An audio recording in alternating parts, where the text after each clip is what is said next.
E aí? Você é valente pela verdade? Mais uma lição do dia, hoje é a lição 18. E eu queria falar um pouquinho com você sobre ser valente pela verdade. Eu acho essa expressão uma expressão tão bonita, né? Ele é valente pela verdade. Uma pessoa que tem coragem de sustentar o que ela acredita, de se posicionar firmemente a respeito do que é ela e daquilo que não é. Se você tá vendo meus vídeos, está acompanhando, eu falei um pouco de identidade, falei sobre a gente dizer pro outro o que a gente pensa, a gente colocar a nossa voz no mundo. E aí, tá terminando a semana e eu fiquei pensando muito sobre isso, sobre ser valente pela verdade, sobre como é difícil sustentar a verdade nos dias de hoje, né? A gente vive num mundo que a gente é ensinado a mentir desde pequenininho. E a gente é ensinado a mentir em nome de uma ordem social. Eu lembro de uma história de uma professora minha que ela entrou no elevador com a filha era pequenininha, e aí a filha fala pra ela: Mamãe, mamãe, olha que mulher gorda. E aí, no elevador, todo mundo ouviu, ela ficou super constrangida, a professora, a mãe. Quando ela saiu do elevador, ela falou pra filha: Filha, esse tipo de coisa não se fala, as pessoas se ofendem. Bom, ensinou a filha dela a mentir. Passou uma semana, elas voltaram no mesmo shopping, era um elevador de um shopping, para trocar o que elas tinham comprado na semana anterior. Elas entraram no elevador e entrou um homem obeso. E aí a menininha fez: Mamãe, mamãe. Ela já ficou, né? Ai meu Deus, fica quieta a menina. E a menina fez: Olha, mamãe, que homem magro. Ficou pior ainda, né? Quer dizer, a menina tinha aprendido que ela não podia falar a verdade. E a gente vive num modelo social onde todo mundo tem tanto medo, né? De dizer o que pensa e de ouvir também algumas verdades. Eu tava conversando esses dias com uma amiga e ela estava no conflito, ela namora uma pessoa, não tem muita certeza se quer estar com essa pessoa, e aí um cara chamou ela para um ex-ficante dela, chamou ela para uma sessão de sadomasoquismo, e ela ficou eufórica com aquilo, e ela estava dizendo para mim não, que ela não queria, que ela queria tentar com o namorado dela mesmo. E aí eu olhei para ela e falei: porque se você tá falando que não quer, por que você fica tão cheia de vida, tão alegre, tão cheia de luz no olho quando você fala dessa experiência?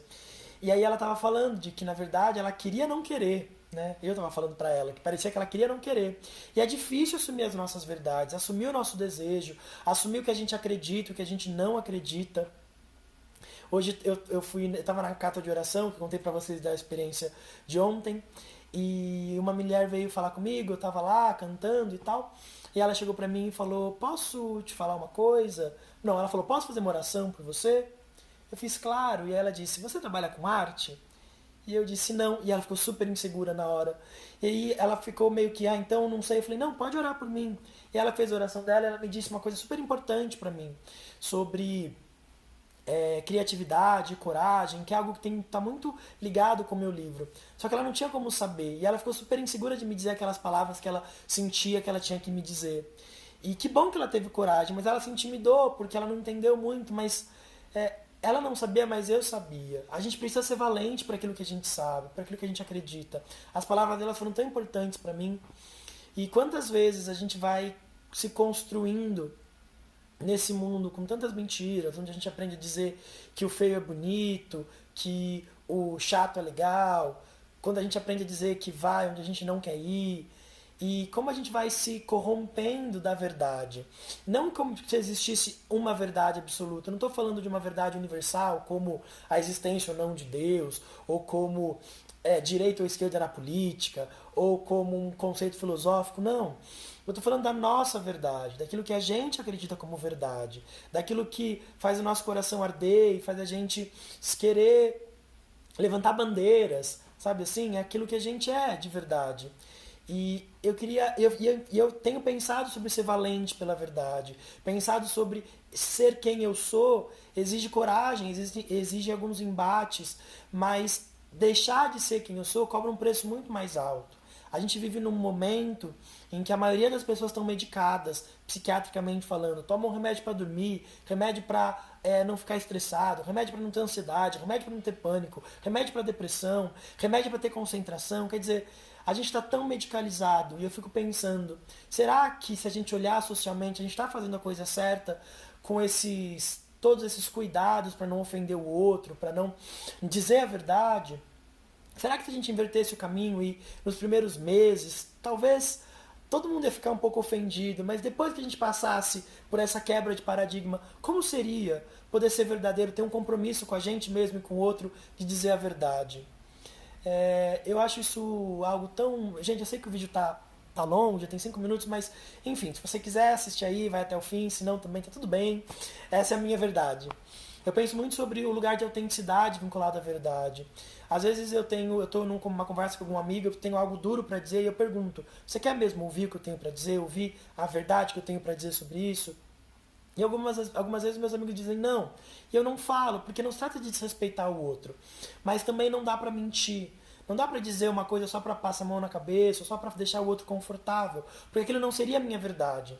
Na clínica também eu falo isso pro paciente. Às vezes o paciente me pergunta alguma coisa, sei lá, cortou o cabelo e me pergunta se ficou bom. E eu falo pra ele, olha, eu não vou te dar minha opinião, porque se eu te dar minha opinião pode te magoar. Ou, tem certeza que você quer ouvir a minha opinião? Porque pode ser que ela não seja uma opinião dura. E quando o paciente fala que quer, eu digo a verdade, mas eu nunca minto. Eu nunca vou dizer que gosto de alguém se eu não gostar, ou que ficou bom se não ficou. Porque eu quero ser alguém valente pela verdade, sustentar os meus lugares de autenticidade. E eu fico pensando o que aconteceria com todo mundo se a gente passasse a se ocupar mais da verdade, a gente não fosse, se a gente não mentisse com tanta facilidade, com tanta rapidez. Sabe aquela coisa de estar num namoro e ter desejo por outras pessoas e nunca assumir, ou não querer visitar a mãe e nunca poder assumir. Quer dizer, tantas mentiras que a gente aprende a contar, estou citando essas, mas tem tantas. Será que a gente não dá conta de um pouco mais de verdade? Enfim, eu tenho pensado muito sobre isso, sobre querer ser valente pela verdade, querer ser cuidadoso para cuidar das pessoas na hora de dizer a verdade, porque há formas de dizer, mas eu tenho tentado não me enganar e não enganar o outro. Eu tenho tentado ser valente pela verdade. Eu queria te convidar para essa reflexão. Que preço que você paga por mentir para o outro e principalmente por mentir para você mesmo? E o que aconteceria se você bravamente se comprometesse com a verdade, com a sua verdade? É isso. Espero que essa reflexão faça algum sentido. Se vocês quiserem, comenta aí. A gente pode depois conversar um pouquinho sobre isso. E é isso. Beijo pra vocês. Tchau, tchau.